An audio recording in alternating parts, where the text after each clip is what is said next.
샤오미 17 꿀팁 20가지를 소개합니다.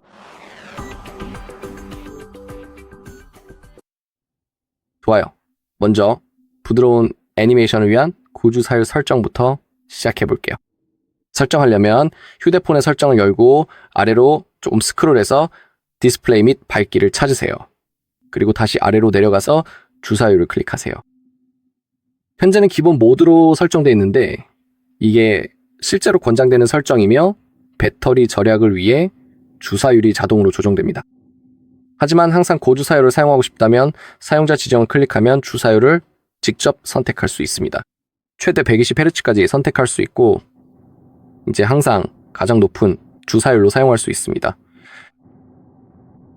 이제 아래쪽, 사실 주사율 위쪽에는 화면 받기 조절 레벨이 있어서 당연히 조절할 수 있고 그 아래에는 자동 받기 기능이 있습니다. 저는 항상 그 기능을 꺼두는 편인데 밝기 레벨이 제 허락 없이 조정되는 게 싫기 때문입니다. 왜냐하면 잘 모르겠어요. 가끔 그게 신경 쓰일 때가 있거든요.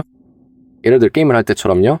그래서 저는 항상 자동 밝기를 꺼둡니다. 하지만 이 기능을 켜두고 싶다면 여기에서 바로 설정할 수 있습니다. 저 같은 경우에는 한 가지 밝기 레벨로 고정할 거예요. 그래서 저는 꺼둔 상태로 둘 겁니다. 위쪽에서는 현재 테마를 확인하고 변경할 수도 있습니다. 저는 밝은 테마를 사용하고 있지만 관심이 있다면 언제든지 다크 모드를 선택할 수 있습니다. 또한 다크 모드를 사용하면 밝은 모드보다 배터리 소모가 조금 더 적다는 점도 기억하세요.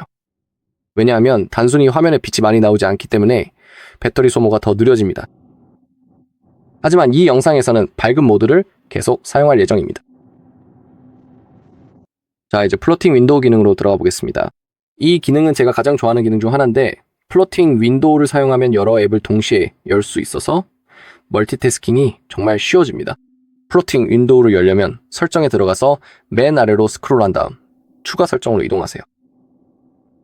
여기에는 플로팅 윈도우를 포함한 특별한 기능들이 있습니다. 여기에는 플로팅 윈도우를 어떻게 사용하는지에 대한 간단한 튜토리얼과 제가 플로팅 윈도우를 어디에 띄웠는지도 나와 있습니다. 여기에 바로 적혀 있지 않은 또 다른 기능이 있는데 바로 분할 화면 모드입니다. 그것도 보여드릴게요. 위쪽에는 사이드바가 있는데 이걸 통해 앱을 플로팅 윈도우로 열 수 있습니다. 여기에서 활성화만 해주면 되고 이제 새 사이드바가 나타났습니다. 하지만 한 번에 한 가지씩 해볼게요. 먼저 플로팅 윈도우에서 무언가를 열어보겠습니다. 이걸 할 수 있는 방법이 몇 가지 있습니다. 먼저 앱을 평소처럼 열고 이제 아래쪽으로 슬라이드하면 됩니다. 그러면 열려야 합니다.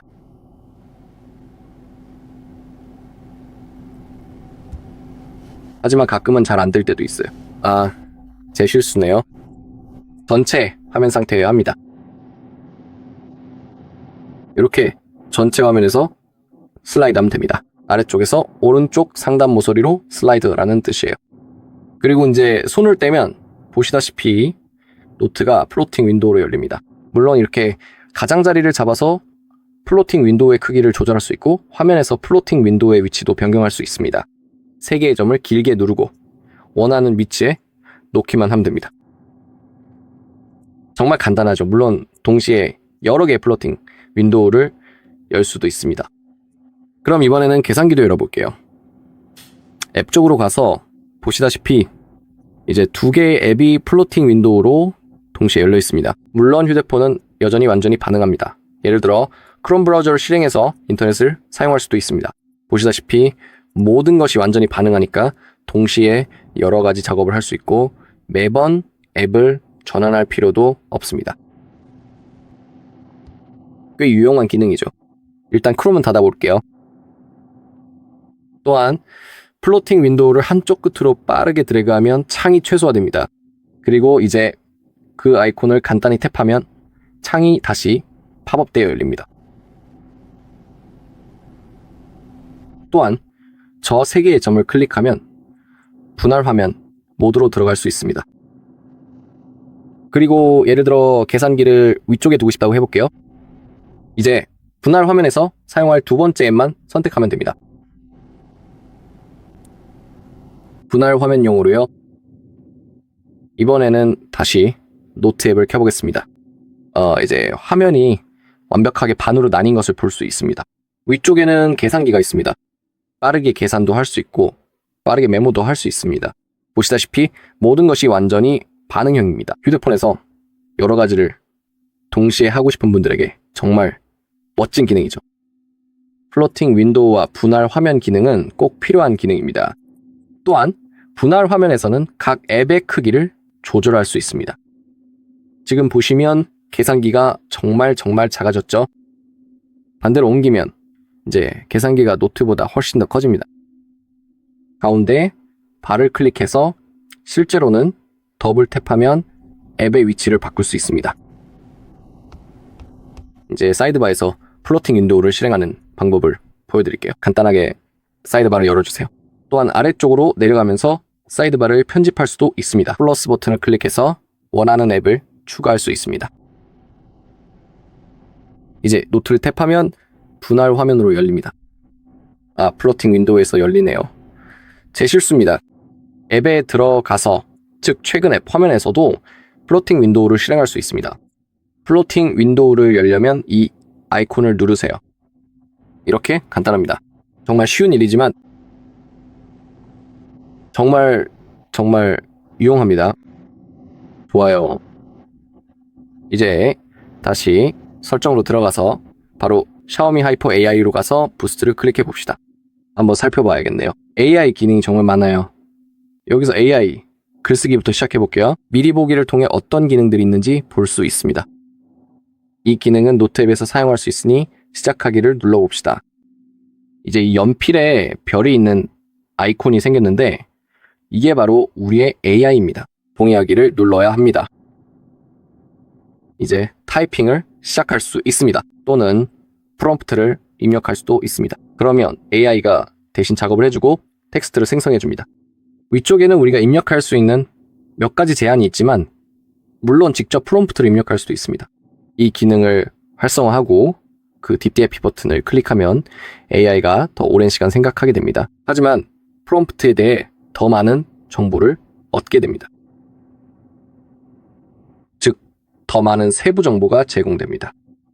좋아요. 그럼 프롬프트를 한번 입력해 봅시다. 예를 들어 우리가 생성하고 싶은 게 있다고 해볼게요. 뭘 생성할지는 잘 모르겠네요. 예를 들어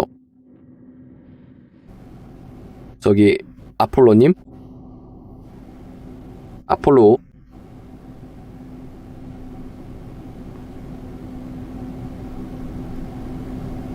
11호 임무에 관한 뭐 이런 식으로요. 딥DP 기능도 선택할 수 있고 이제 화살표를 클릭해서 텍스트를 생성할 수 있습니다. 보시다시피 우리가 직접 수동으로 할 필요가 없습니다.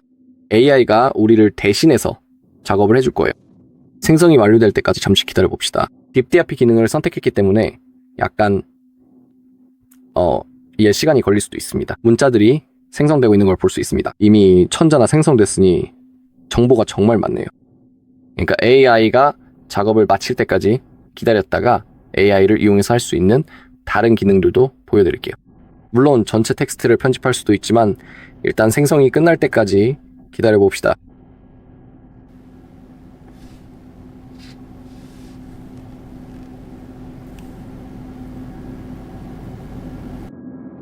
자, 저장하려면은 완료를 클릭하면 아폴로 11호 임무에 관한 멋진 기사가 완성됩니다.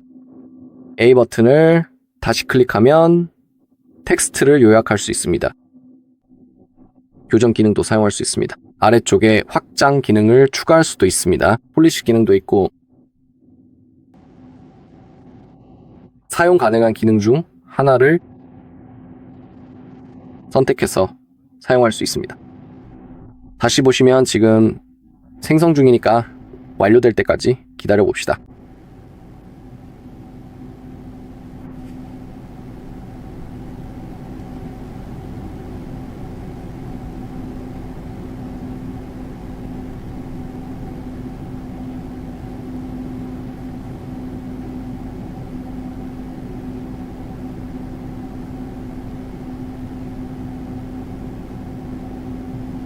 네, 완료를 클릭해서 저장하세요.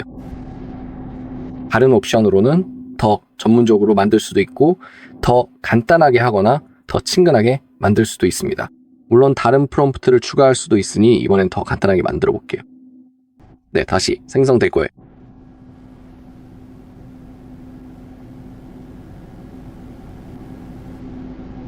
모든 것이 완벽하게 작동하는 것을 볼 수 있습니다. 우리가 따로 뭘 할 필요가 없고 AI가 우리 대신 작업을 해주니까 우리는 텍스트로 무엇을 할지만 선택하면 됩니다. 정말 유용한 기능이고 일상적으로 사용하기에 도움이 됩니다. 좋아요. 변경사항을 저장하려면 완료를 클릭하세요. 보시다시피 꽤 유용한 기능입니다. 네, 이게 바로 AI 글쓰기 기능입니다. 또한 AI 다이내믹 배경화면 기능도 있습니다. 대형 모델의 기능을 활용해 이 기능은 정적인 이미지를 동영상으로 변환하여 배경화면이 살아 움직이게 만듭니다. 현재는 인물, 동물, 그리고 만화 이미지를 지원합니다. 사용 방법은 어떻게 될까요? 설정에서 개인화, AI 다이내믹 배경화면으로 이동한 후 오른쪽 하단의 추가 버튼을 눌러 동적 배경화면으로 만들 사진을 선택하세요. 시작을 클릭해 봅시다. 여기에는 이미 생성된 배경화면이 4개 있습니다. 새로운 배경화면을 추가하고 싶다면 플러스 버튼을 클릭한 후 여기에서 사진을 선택하기만 하면 됩니다.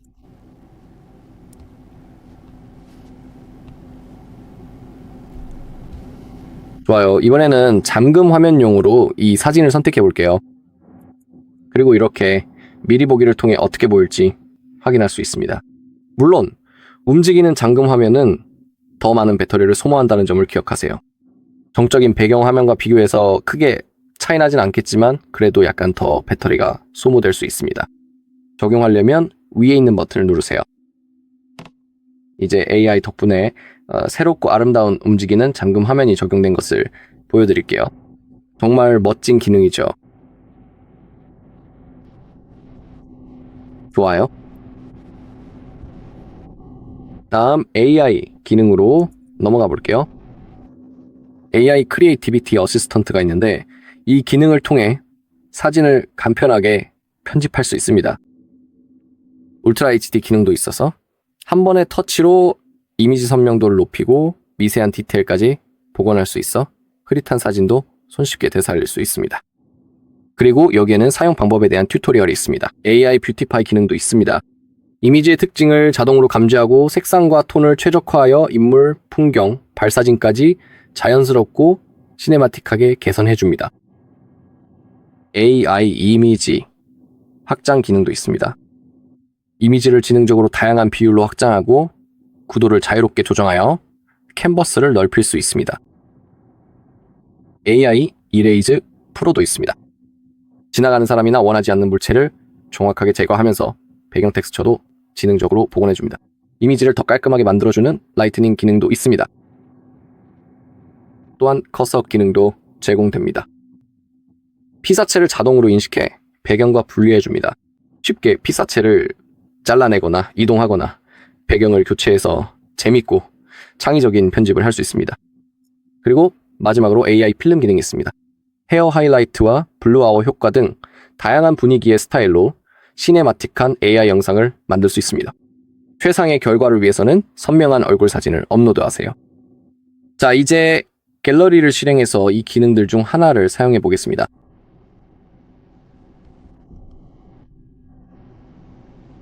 예를 들어 제가 이 사진들 중 하나를 뷰티파이 하고 싶다고 해볼게요. 예를 들어 이 사진입니다.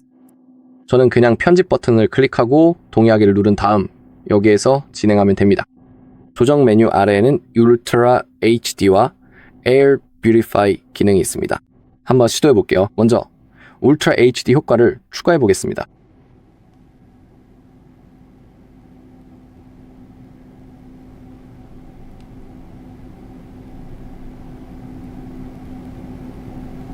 네, 말씀하신 대로 색상이 약간 변한 것 같네요. 물론 AFBR 뷰티파이 기능도 있습니다. 변경사항을 저장하고 싶으면 위에 있는 버튼을 누르세요. 이제 제가 빠르게 새 사진을 찍어서 매직 이레이저 기능을 보여드릴게요. 예를 들어 여기 있는 이 로고를 사진으로 찍어 보겠습니다. 짠! 사진이 찍혔습니다. 이제 갤러리에서 사진을 열고 편집 버튼을 눌러볼게요. 오른쪽으로 이동하세요. 이제 만들기를 클릭하면 여기서 사진을 확대하거나 무언가를 지우거나 컷아웃 기능을 사용할 수 있습니다. 그럼 지우기 기능을 선택해 보겠습니다. 먼저 로딩이 필요하니 잠시 기다려야 해요. 그리고 사진에서 어떤 부분을 지울지 선택할 수 있습니다.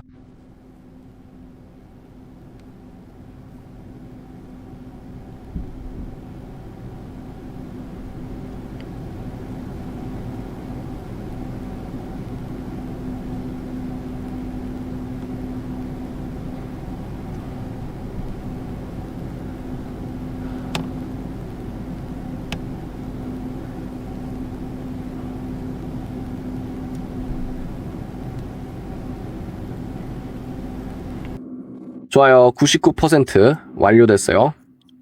이제 사용할 준비가 됐습니다. 지우기 기능을 한 번 더 클릭하세요. 여기에는 4가지 옵션이 있습니다.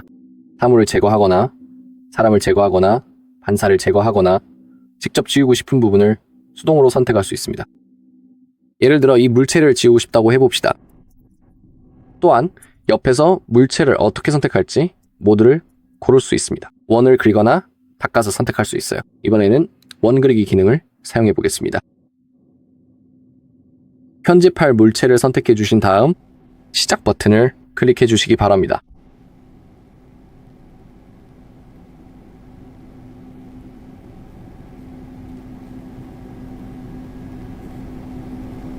완전히 지워질 때까지 잠시 기다려야 합니다. 네, 이제 사라진 걸 볼 수 있지만 원이 남아있네요. 이번에는 반사를 제거해 보겠습니다. 시작을 클릭해 봅시다. 이번에는 잘 될 것 같아요. 네, 이제 정말 깨끗하고 예쁜 테이블이 되었네요. 이제 반사도 전혀 남아있지 않습니다. 사진을 저장하려면 여기 있는 아이콘을 클릭하고 저장을 누르세요. 보시다시피 물체가 성공적으로 제거되었고 반사도 지워졌습니다. 바로 여기에서 할 수 있습니다. 정말 유용한 기능이니 만약 새로 나온 샤오미를 가지고 있다면 꼭 직접 사용해 보시길 추천합니다. 샤오미 17입니다. 자, 이제 다음으로는 인공지능 AI와 관련해서 말씀드리자면 물론 여기에는 아주 뛰어난 성능의 음성 인식 기능이 탑재되어 있습니다. 다시 한번 우리가 할 수 있는 일들에 대한 간단한 미리 보기가 있습니다. 음성 기록을 텍스트로 바꾸는 필사 서비스와 말하는 사람을 나누는 화자 구분, 전체 내용을 정리해주는 요약 기능, 그리고 외국어 번역 등이 포함되어 있으며 사용자가 꼭 알아둬야 할 중요한 정보들은 대략 이 정도라고 보시면 됩니다. 이 기능, 이 AI 기능은 녹음기 앱을 위한 것입니다. 그럼 뭔가를 녹음해 보겠습니다. 하지만 먼저 녹음기 앱을 찾아야겠네요. 이게 뭔지 궁금하네요. 아마 시스템 앱에 있을 것 같아요. 네, 녹음기네요. 여기 있습니다. 좋아요. 이제 새 녹음을 추가해 봅시다. 시작하려면은 동그란 버튼을 누르세요. 앱을 사용하는 동안 클릭하세요. 알림 허용도 할 수 있습니다. 그리고 이제 이 차트를 보면 제 목소리가 현재 기록되고 있는 걸 볼 수 있습니다. 그리고 AI 음성 인식도 이미 작동하고 있어서 자막을 자동으로 생성하고 제 말을 인식해서 글자를 자동으로 만들어주고 있습니다. 물론 녹음이 끝나면 전체 텍스트를 복사할 수도 있어서 꽤 유용하죠. 여기에서는 여러분이 말하는 언어도 변경할 수 있습니다. 예를 들어 제가 틀리지 않았다면 프랑스어도 선택할 수 있습니다. 여기에는 지원되는 모든 언어 목록이 있습니다. 좋아요. 이제 다른 작업도 한번 해보겠습니다. 녹음을 다시 한번 버튼을 눌러서 중지해 봅시다. 자동으로 저장되었습니다. 그걸 탭하면 사실 잠깐 기다려 봅시다. AI가 이미 작업을 하고 있으니까요. 지금 텍스트를 요약하고 있습니다. 그걸 한번 눌러보죠. 좋아요. 이제 완료되었고 멋진 AI 요약본이 생겼습니다. 이게 바로 생성된 전체 텍스트입니다. 그리고 또 파란색으로 표시된 부분도 있습니다. 지금 제가 말하고 있는데 소리가 음소거돼 있어서 아무 소리도 들리지 않는 거예요. 그래서 녹음을 재생해 보겠습니다. 그리고 이제 이 차트를 보면 제 목소리가 현재 기록되고 있는 것을 볼 수 있습니다. 그리고 AI도 마찬가지입니다. 음성 인식이 이미 작동하고 있고 자막을 자동으로 생성하고 있으며 제 말을 인식해서 글자를 만들어내고 있습니다. 물론 자동으로 녹음이 끝나면 전체 텍스트를 복사할 수도 있습니다. 꽤 유용한 기능이죠. 여기에서는 자신이 말하는 언어도 변경할 수 있습니다. 예를 들어 아마도 프랑스어를 선택할 수도 있습니다. 여기에는 지원되는 모든 언어 목록이 있습니다. 좋아요. 이렇게 작동하는 겁니다.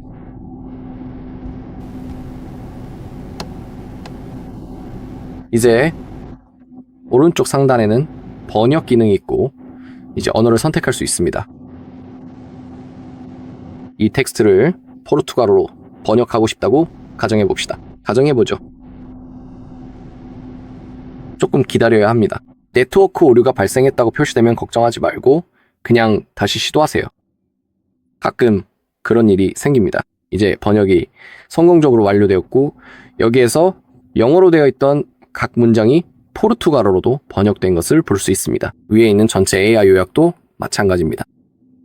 3개의 점을 클릭하면 녹음을 다시 전사할 수 있고 전체 텍스트를 복사하거나 화자 이름을 숨기거나 노트에 저장하거나 전체 녹음을 삭제할 수도 있습니다.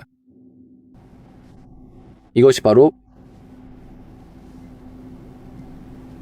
AI 음성인식입니다. 설정으로 다시 돌아가 보겠습니다. 아직 AI에 대해 다 끝난 게 아닙니다.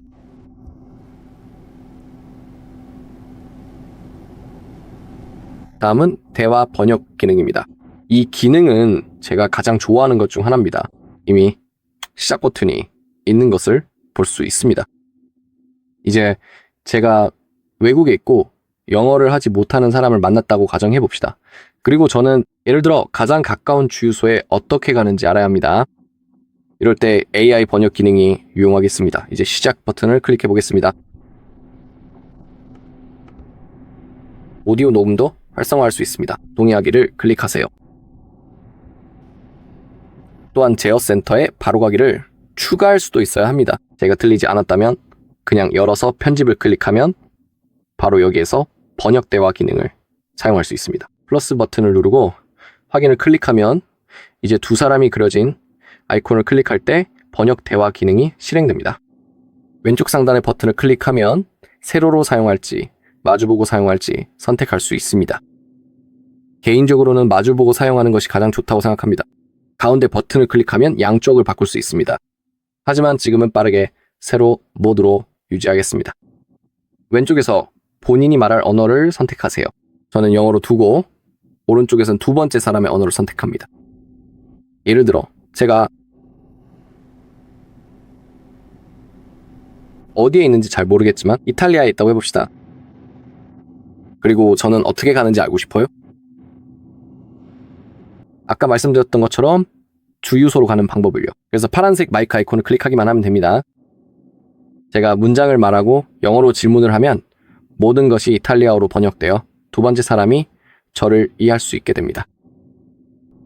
물론 그 사람도 이탈리아어로 대답할 수 있고 그의 문장은 다시 영어로 번역됩니다. 간단한 예시를 보여드릴게요. 실례합니다만 혹시 여기서 가장 가까운 주유소로 어떻게 가는지 자세히 알고 계시나요? 가장 가까운 곳에 어떻게 갈 수 있나요? 알겠어요? 주유소를 인식하지 못했으니 다시 해볼게요. 실례합니다. 가장 가까운 주유소를 어떻게 가는지 아시나요? 실례합니다. 가장 가까운 주유소에 어떻게 갈 수 있나요? AI가 문장을 읽어주는 것도 볼 수 있습니다. AI가 문장을 말해주고 이제 두 번째 사람이 우리에게 답을 주고 싶다면 그는 초록색 마이크 아이콘을 누르고 자신의 문장이 이탈리아어라고 말하면 모든 것이 다시 영어로 번역됩니다. 설정에 들어가면 번역 음성 재생을 켜거나 끌 수 있고 언어 인식 기능을 활성화할 수도 있으며 목소리를 남성 또는 여성으로 바꾸거나 속도도 조절할 수 있습니다. 알겠습니다. 제 개인적인 의견으로는 AI 번역 대화 기능은 최고의 기능 중 하나입니다. 영어를 전혀 하지 못하는 현지인과 대화를 나누고 싶을 때 외국 여행 중이라면 정말로 유용하게 사용할 수 있는 기능입니다. 좋아요. 아직 AI에 대해 다 끝난 게 아닙니다. AI 통역사 기능도 있습니다. 이 기능은 다음과 같은 상황에서 작동합니다. 통화 중이거나 회의 중일 때 사용할 수 있습니다. 텍스트에서 이에 대해 읽을 수 있고 이전에 활성화했던 사이트 툴박스에서 AI 통역사를 사용할 수 있습니다. 하지만 안타깝게도 이 기능은 통화나 다른 것이 필요하기 때문에 지금은 보여드릴 수 없습니다. 그래서 아직 시연해드릴 수 없는 점 양해 부탁드립니다. 단순히 사이드바가 활성화되어 있는지만 확인하시면 됩니다. 바로 이 안 어딘가에 있습니다. 여기에 위치해 있습니다. 접근성 메뉴 안에 있습니다.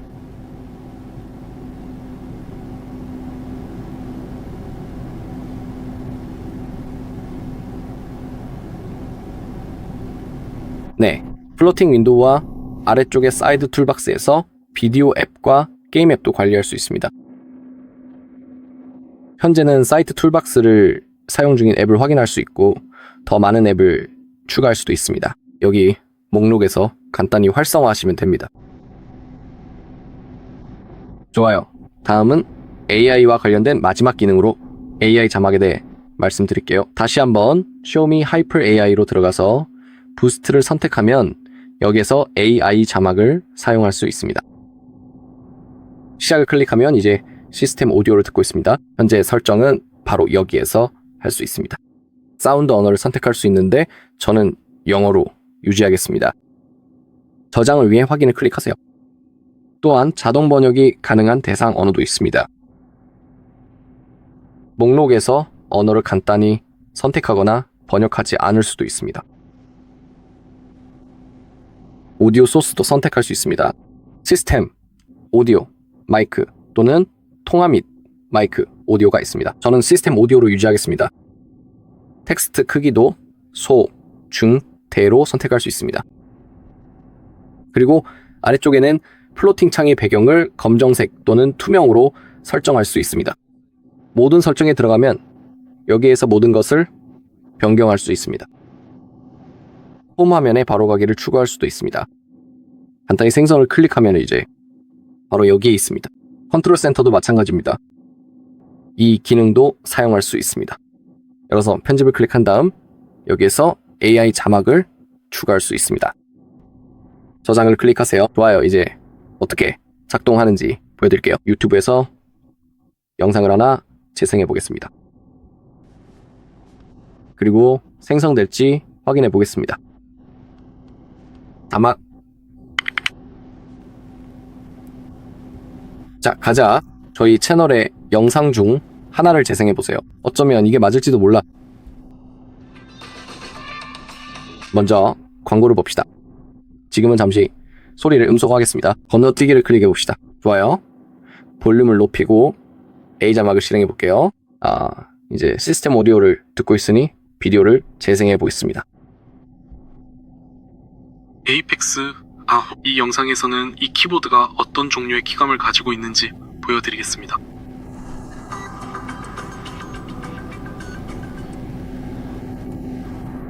스틸 시리즈 에이펙스 9는 스틸 시리즈, 옵티포인트, 광축 스위치가 탑재되어 있으며 게이밍용 작동점은 1mm, 타이핑용은 1.5mm입니다. 이 설정은 스틸 시리즈 엔진을 통해 조정할 수 있습니다. 작동 압력은 35g입니다. 이 영상이 도움이 되셨다면 블러드를 참고해주세요.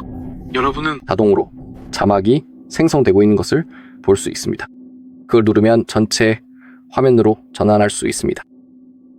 이게 완전한 전체 화면은 아니지만 여기에서는 미리 보기를 볼 수 있고 AI 자막 덕분에 전체 생성된 텍스트를 확인할 수 있습니다. 설정을 열면 다시 설정을 조정할 수 있습니다. 네, 좋아요. 이제 홈 화면에 위젯을 추가해 보겠습니다. 홈 화면에 위젯을 추가하려면 빈 공간을 길게 누르고 위젯을 클릭하면 됩니다.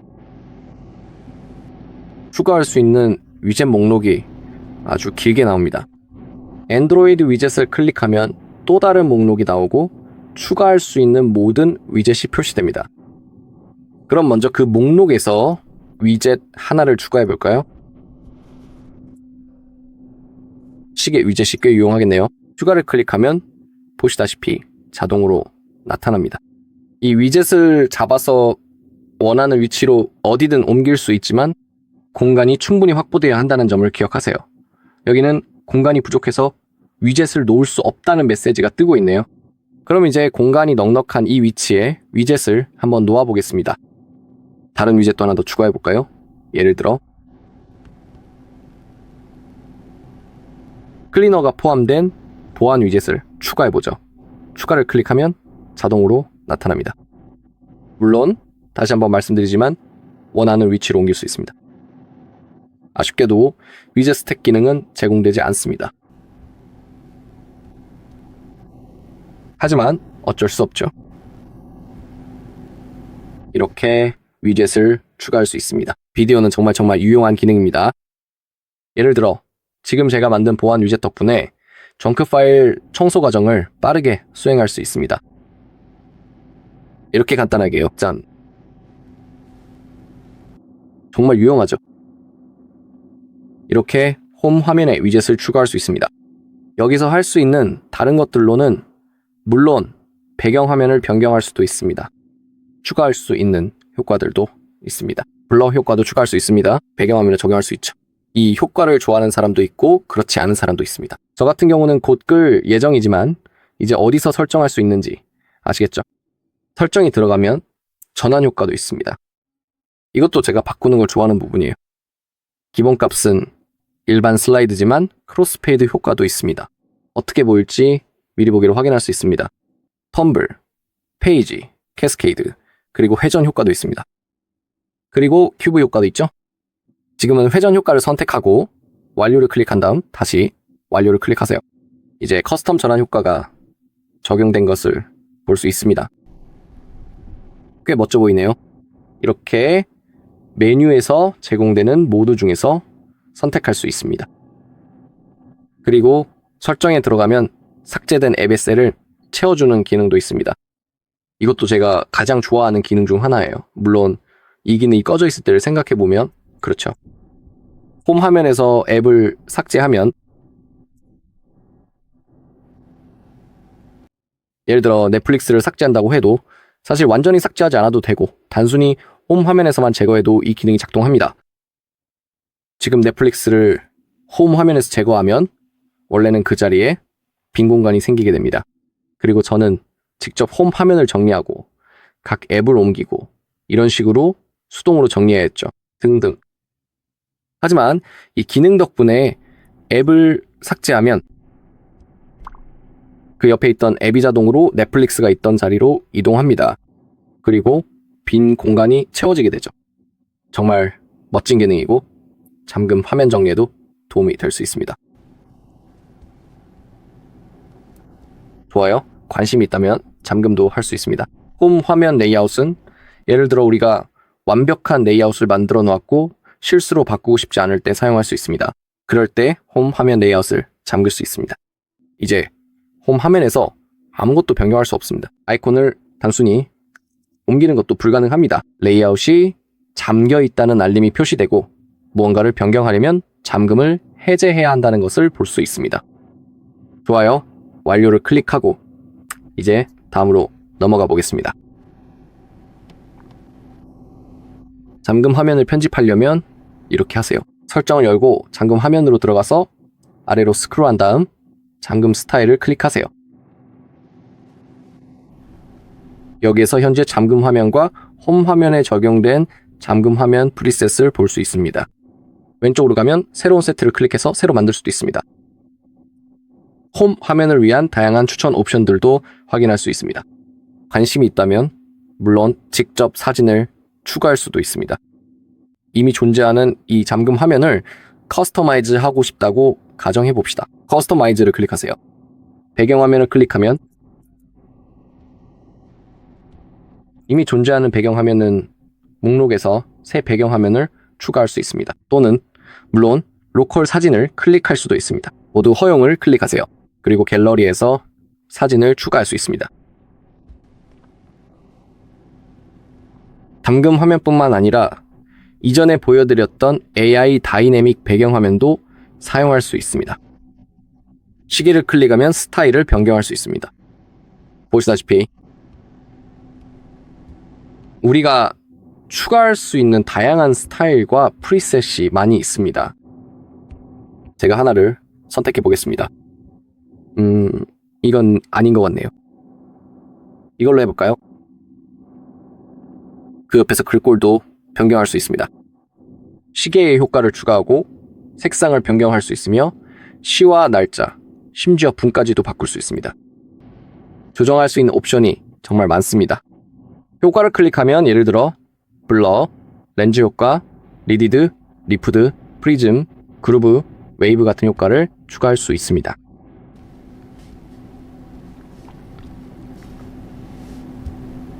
좋아요. 그리고 그 옆에는 홈 화면이 있고 사진을 선택할 수 있습니다. 이걸로 해볼까요? 여기에 블러 효과도 추가해 봅시다. 적용을 클릭하고 동의를 클릭하세요. 이제 모든 것이 추가되었습니다. 제가 이것을 열어보면 화면을 다시 활성화하면 방금 우리가 새롭게 추가한 잠금 화면이 나타납니다. 좋아요. 계속 진행하겠습니다. 이번에는 세 손가락 스크린샷 기능을 사용해 봅시다. 이 기능을 활성화하려면 추가 설정으로 들어가서 제스처 바로가기를 선택한 다음 여기서 활성화할 수 있습니다. 세 손가락으로 스크린샷을 찍을 수 있습니다. 왜냐하면 일반적으로 스크린샷을 찍는 방법은 전원 버튼과 볼륨 다운 버튼을 동시에 누르는 것이기 때문이죠. 여기에도 적혀 있는 것처럼요. 하지만 이 기능 덕분에 세 손가락을 아래로 쓸어내리기만 하면 빠르게 스크린샷을 찍을 수 있습니다. 가끔은 버튼을 누르는 것보다 화면을 그냥 쓸어내리는 게 더 편할 때가 있죠. 그리고 바로 여기서 이 기능을 활성화할 수 있습니다. 그리고 또 다른 기능으로는 부분 스크린샷이 있습니다. 화면에 3개의 아이콘, 3개의 버튼, 세 손가락을 길게 누르면 부분 스크린샷을 만들 수 있습니다. 정사각형, 원형 또는 사용자 지정 모양 등 원하는 대로 만들 수 있습니다. 저장하려면 버튼을 누르세요. 정말 간단하죠. 아래쪽에서는 전원 버튼을 길게 눌러 손전등을 켤 수도 있습니다. 예를 들어 이런 상황에서 유용하죠. 만약에 잠깐만요. 길게 누르는 게 아니라 2번 눌러야 돼요. 제가 잘못 말했네. 예를 들어 화면이 더럽거나 비가 올 때처럼 이런 기능이 유용할 때가 있습니다. 비가 오거나 화면이 젖었을 때 터치 스크린을 사용하는 게 거의 불가능하다는 걸 아실 거예요. 그리고 지금 당장 빛이 필요하다고 가정해봅시다. 그럴 때는 전원 버튼을 2번만 누르면 손전등이 자동으로 켜집니다. 손전등을 켜고 싶으면 다시 한번 2번 클릭하면 됩니다. 좋아요. 마지막으로 보여드리고 싶은 거는 데이터 백업을 만드는 방법입니다. 예를 들어 기기를 잃어버리거나 도난당하더라도 데이터를 복원할 수 있습니다. 몇 분만 투자하면 백업을 만들 수 있습니다. 저 같은 경우에는 샤오미 백업과 구글 백업이 가장 마음에 듭니다. 샤오미 백업부터 시작해 보겠습니다. 샤오미 계정을 클릭하고 로그인돼 있어야 하며 그 다음 샤오미 클라우드를 클릭하세요. 클라우드가 활성화되어 있는지 확인한 후 계속하기를 클릭하세요. 병합을 클릭하고 설정을 클릭한 다음 앱 권한을 클릭해야 합니다.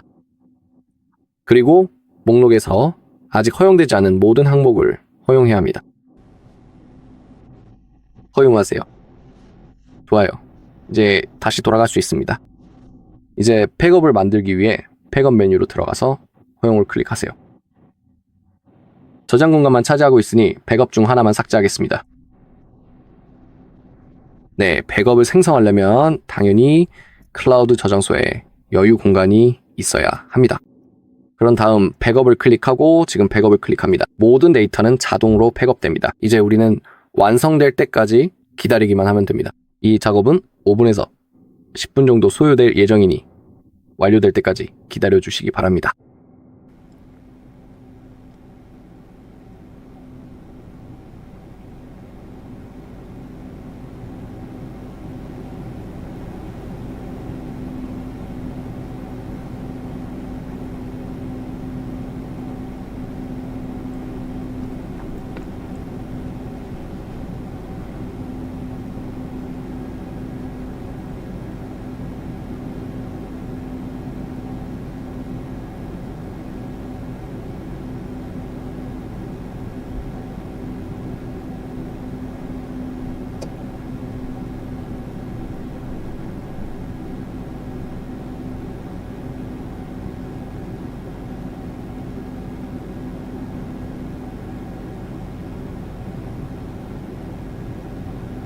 K 91.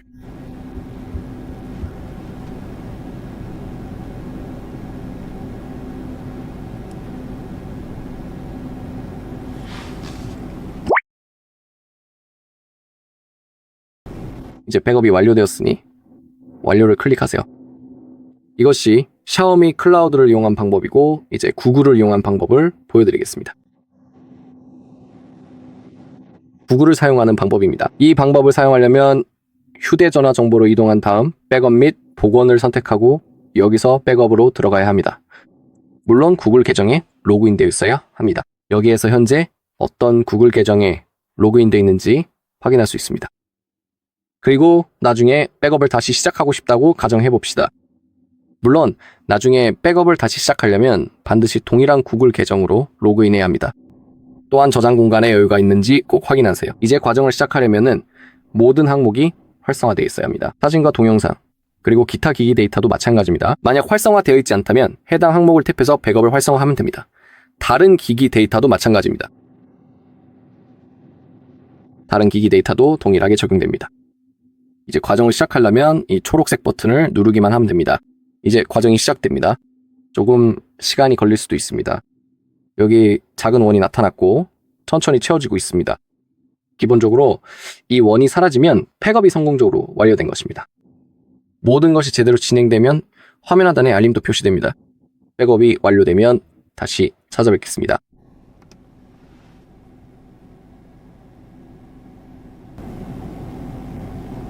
네, 데이터가 백업되었습니다 라는 메시지가 뜨면 모든 것이 제대로 진행된 것입니다. 이제 우리의 백업이 구글 클라우드에 저장되었습니다. 네, 이번 영상은 여기까지입니다. 시청해주셔서 감사합니다. 이 영상이 도움이 되셨다면 좋아요, 댓글, 구독 부탁드립니다.